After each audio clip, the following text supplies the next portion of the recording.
Hi again. Welcome back to Mommy Talk Show and to downtown Decatur, to Green Mosaics. It's an eco-friendly lifestyle store that's here right along Ponce de Leon. So if you're ever in downtown Decatur, Gigi Hardwick, the owner, would love for you to stop by. This webisode series is going to be about green living and eco-friendly living, because a lot of the products that you find at Green Mosaics are from repurposed material, they're green or they're organic. So we want to focus on those sort of things. Natalie Lacapelle is here, and we want to talk about simple ways to teach children to live green. And you had a great example for the two little girls that you care for, eco-friendly or green question that they had for you just this week. Yes, we were actually in Whole Foods picking up cookies. That was our treat for the day. And we were walking out, and they have this box right by the door that has 3 different sections in it. The first one was, I guess, standard plastic things that you would find in the grocery store now. And then the middle one, I can't quite remember. I think it was like in between recycled and not. And then the last one was just all recycled materials. And they were so fascinated with the fact that there were original products that had turned into recycled products. And so they were asking, you know, how do they turn these products into these products? What do they do? And I was like, well, you know, most of it was plastic. So I was like, well, they probably shred, you know, break it down, and then however they recycle material, make it into something else. And we literally spent about 5 minutes standing there trying to figure out, you know, what was going on in each section. But that's a simple lesson of taking something that's right in front of you when they ask you a question, is answering it. Right.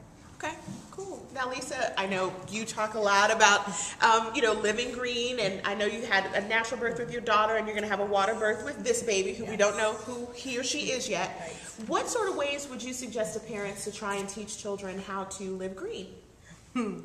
Well, gosh, where to start? I mean, obviously one big thing that I do, you know, is teaching people how to use cloth diapers and how to kind of minimize the environmental impact of baby waste. But one thing that actually just in our family that we have done a lot, because my daughter's past that stage, we have been doing a lot with food recently. The average plate of food in America travels, I never remember numbers, but it's between 1,000 and 2,000 miles before it gets to your plate. And so, you know, there's a huge environmental impact with that, where it's, you know, all of the resources that go into not just, you know, creating it, but the transportation and bringing it to you, yeah. And also the whole agribusiness thing, and just, anyways, there's a whole lot of issues that go with that. So we try to eat local food when we can.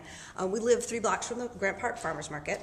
So we walk there every week. We go there and we try to, you know, we buy some food and we talk about how that's important. But also, my husband recently has been getting really into foraging wild edible food and teaching my daughter. We have a pecan tree in our yard, and so my daughter and my husband go out and gather pecans and crack them and eat them. And they just found a black walnut tree across the street from us, and so, which, you know, I've never had black walnuts before. You know, it's all kind of new to me, but so things like that. We haven't had a kudzu salad yet, but kudzu is actually edible. You can eat the leaves, and you can dig up the roots, and you can dry them and make flour. I haven't tried that yet. Okay, well, you send me an email and tell me how that kudzu salad tastes when you're done. You know, if we ever have, you know, any kind of, you know, emergency in Atlanta and there's no food, just so you know, you can eat the kudzu. Okay. Now, Ashley, I know you deal with natural and organic products, but what ways do you try to show your boys how to live green or eco-friendly? Well, like Lisa said, we go to the farmer's market pretty frequently. We try to buy seasonal fruits and vegetables, and it's kind of nice because then they get to eat all different kinds of things too. You know, we're not sticking with just apples, bananas. A couple weeks ago, we bought pears that are grown locally, and I even pureed them for Aiden. He's 8 months old, and so he's already eating local fruits and vegetables too. And also, I think it's important to try, like Logan's at the age where he's learning to sort things, So I like to try to work with him on, we can sort things, we can put them in the trash, we can put them in recycling, so he really enjoys sorting. Yeah, I was going to say that's one of the things I do with AJ is I definitely recycle the plastics and take everything out with him. We go out to the recycling bin together, put things in. So those are some simple lessons on how to teach your children or the children that you care for how to live green and be kind to the environment.